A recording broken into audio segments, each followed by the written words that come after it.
আসসালামু আলাইকুম রহমতুল্লাহ আবরাকাতু। আলহামদুলিল্লাহ, আসসালাতু আসসালামু আলা রসুলিল্লাহ। যেখান থেকে যিনি শুনছেন ও দেখছেন প্রত্যেককে স্বাগত জানাই, রমজানুল মুবারকের শুভেচ্ছা জানাই। জীবন গঠনে রমজানের ভূমিকা সম্পর্কে একটু আলোচনা করব। আল্লাহ পাক রব্বুল আলামিন পবিত্র কোরআনুল কারীমে আমাদেরকে দোয়া করতে শিখিয়েছেন। অত্যন্ত তাৎপর্যপূর্ণ সে দোয়াটি, সেটি হচ্ছে বিসমিল্লাহির রহমানির রহিম। রব্বানা আতিনা ফিদ দুনিয়া হাসানাতাও ওয়া ফিল আখিরাতি হাসানাতাও ওয়া কিনা আযাবান্নার। হে আমাদের প্রতিপালক, সৃষ্টিকর্তা, আমাদের রব, আতিনা ফিদ দুনিয়া হাসানা, আপনি ইহকালে এই দুনিয়াতে আমাদেরকে কল্যাণ দান করুন, এবং অফিল আখিরাতে হাসানা, এবং পরকালেও আমাদের কল্যাণ দান করুন, এবং অকিনা আযাবান্নার, জাহান্নামের কষ্ট থেকে, আযাব থেকে আমাদেরকে মুক্ত করুন বা রক্ষা করুন। এই যে একটি দোয়া, এই দোয়াটি বলা হয় যে এটি সর্বশ্রেষ্ঠ দোয়া, কারণ এখানে দুনিয়ার কল্যাণও কামনা করা হয়েছে এবং পরকালীন কল্যাণও কামনা করা হয়েছে। দুনিয়াকে অস্বীকার করা যাবে না, পরকালকে অস্বীকার করা যাবে না, দুটোকেই বিশ্বাস করতে হবে এবং দুটোকেই সৌন্দর্যমণ্ডিত করা একজন মুমিনের কাজ, একজন ব্যক্তির, একজন মানুষের কর্তব্য। অতএব দুনিয়া সেটি খুবই গুরুত্বপূর্ণ। এই দুনিয়া এত গুরুত্বপূর্ণ যে মাজরাআতুল আখিরাহ, পরকালের শস্য ক্ষেত। শস্য যদি সুন্দর না হয় তাহলে ঘরে বসে মানুষ খাবে কি? সেই জন্য শস্য ক্ষেত থেকে শস্য, ফসল সেখান থেকে সংগ্রহ করতে হবে, ফসল বুনতে হবে, তাহলেই ঘরে বসে সেটি ভক্ষণ করা যাবে, শান্তিতে অবস্থান বা বসবাস করা যাবে। তো দুনিয়ার থেকে আমাদের শস্য কুড়াতে হবে, পরকালে সেটির দ্বারা আমরা সুখ বা শান্তি পাব। দুনিয়ার আমলের কারণেই পরকাল সৌন্দর্যমণ্ডিত হবে। দুনিয়ায় ভালো কাজ করলে পরকালে সুখ আছে, দুনিয়ায় খারাপ করলে পরকালে অত্যন্ত কষ্ট, আযাব আছে। সেই জন্য দুনিয়ার এই জীবনকে সৌন্দর্যমণ্ডিত করা খুবই গুরুত্বপূর্ণ। আল্লাহ পাক রব্বুল আলামিন দুনিয়াতে আমাদেরকে পাঠিয়েছেন, এখানে কর্তব্য আছে, এখানে আমার একটি দেহ আছে, আমার মন আছে, আমার এখানে বিভিন্ন ধরনের আত্মীয় স্বজন আছে, আমার এখানে বিভিন্ন কাজ আছে।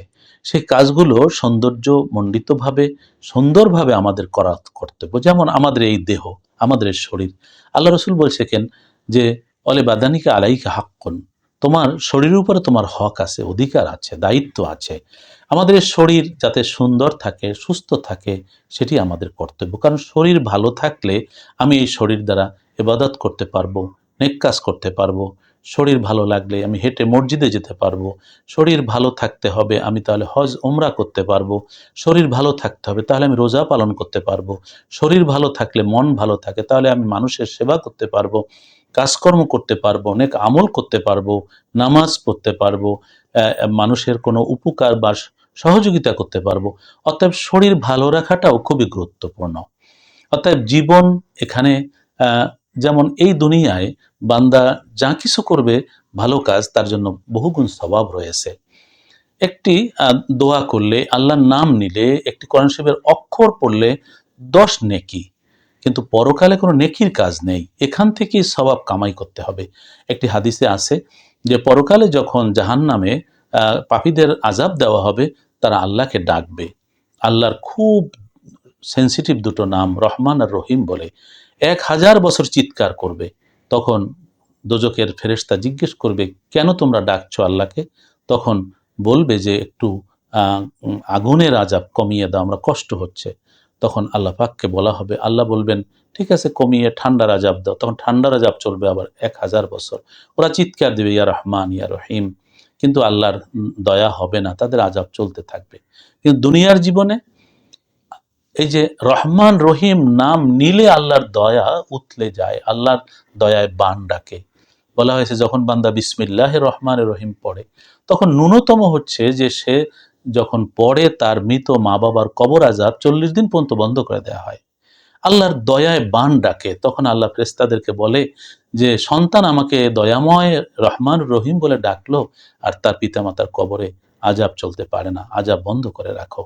তো এই যে একটি আমলের কথা, এরকম প্রতিটি আমল 10 থেকে 700 গুণ পর্যন্ত বৃদ্ধি হতে থাকে। অর্থাৎ প্রতিটি নেক আমল বহুগুণে বৃদ্ধি হয়। আর নেক আমল এখান থেকেই কামাই করতে, পরকালে আমল করার কোনো সুযোগ নাই। বান্দা যখন ইন্তেকাল করে তখন ইনকাতা আনহু আমালুহু, তার আমল শেষ হয়ে যায়, সে আর আমল করতে পারে না। কিন্তু হ্যাঁ, বলা হয়েছে যে সদকায়ে জারিয়া, নেক সন্তান যদি দোয়া করে এবং যদি কোনো জ্ঞান রেখে যায়, তার দ্বারা উপকৃত হওয়া কিছু স্বভাব সে পেতে পারে। কিন্তু এই দুনিয়ার জীবন, তাহলে আমাদের এই দুনিয়ার জীবন সৌন্দর্যমণ্ডিত করা দরকার, তাহলেই পরকালীন জীবনটা সুন্দর হবে। তা আমাদের শরীরের মধ্যে কি আছে? আমাদের শরীরের মধ্যে আছে এই যে শরীরটাকে, এটির মধ্যে আছে নফস, এটির মধ্যে আছে রূহ, এটির মধ্যে কলব আছে। এগুলো পবিত্র হয় রমজানুল মোবারকের দ্বারা। আর দেহ, যেটাকে বদন বা জিসেম বলি, এটাও কিন্তু পবিত্র হয় রমজানের দ্বারা। জিসেম জিম সিন মিম দ্বারা, তিনটি অক্ষরে, ঠিক বাদানুন বা দাল নুন তিনটি অক্ষর, ঠিক সৌমুন সোয়াত ওয়াও মিম তিনটি অক্ষরে। এদের একটা ইঙ্গিত হচ্ছে এই দেহ, এই আত্মা, যেটি নাফস, রুহ, কলব, সবকিছু তিনটি অক্ষরের মাধ্যমে দ্বারা বোঝা যায় যে সম পালনের দ্বারা এইগুলো সব পবিত্র হয়ে যায়। তো সেই জন্য এটি খুবই গুরুত্বপূর্ণ। মানুষের জীবন খুবই পরিব্যাপ্ত। আমাদের জন্মের পূর্বে একটি জীবন ছিল, আমরা মায়ের গর্ভে ছিলাম 10 মাস 10 দিন।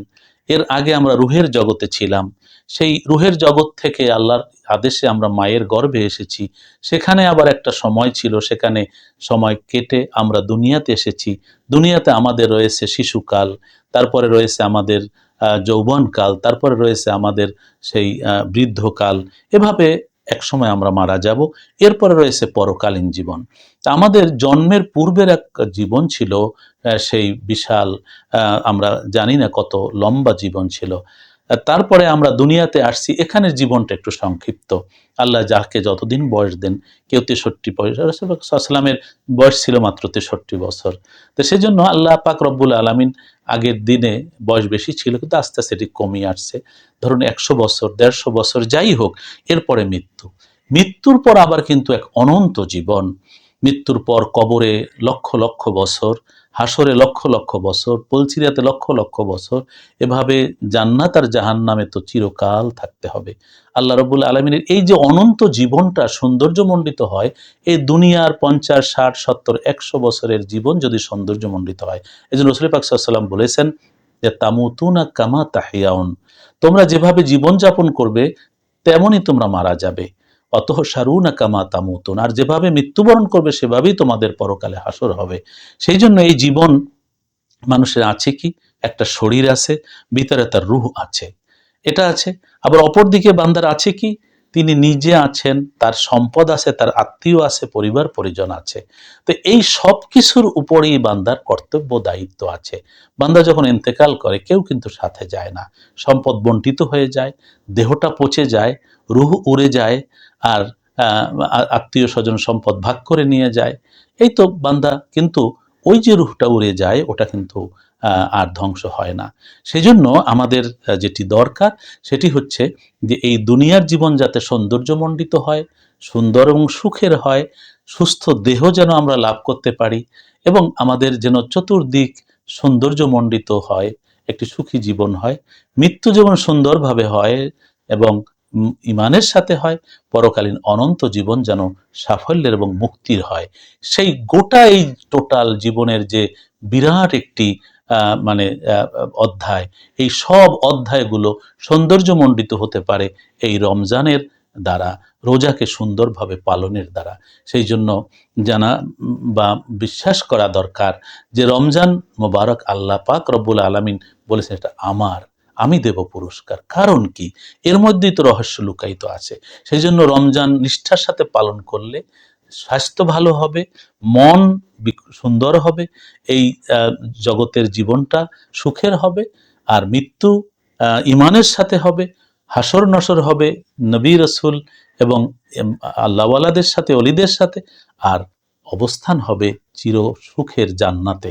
সেই জন্যই রমজান দ্বারা শরীর যেমন সুস্থ হয়, মন আত্মা বিকশিত হয়, রূহ জাগ্রত হয়, আর এর দ্বারা বান্দা যেই নিজের মধ্যে উপলব্ধি অনুভব করে, তখন নিজের উপরে, আত্মীয় স্বজন, অন্যের উপরে, জগতের সবার উপরে সে কর্তব্য সুন্দরভাবে পালন করে দুনিয়ার থেকে এমনভাবে বিদায় হয় যে সে যায় হাসতে হাসতে, আর পুরো জগৎ তার জন্য কাঁদে। সেই জন্য রমজান হচ্ছে মূলত সুখী জীবন গঠনের একেবারে একমাত্র নিয়ামক। আল্লাহ পাক রব্বুল ইজ্জত আমাদেরকে নিষ্ঠার সাথে রোজা পালন করে এই জীবনকে সাফল্যমণ্ডিত করা এবং সুন্দর জীবন, পরকালীন জীবন, মুক্তির জীবন আমাদের গঠনে তৌফিক দান করুন। আমিন। ভালো থাকুন, নিরাপদে থাকুন। আসসালামু আলাইকুম রাহমাতুল্লাহি ওয়া বারাকাতুহু।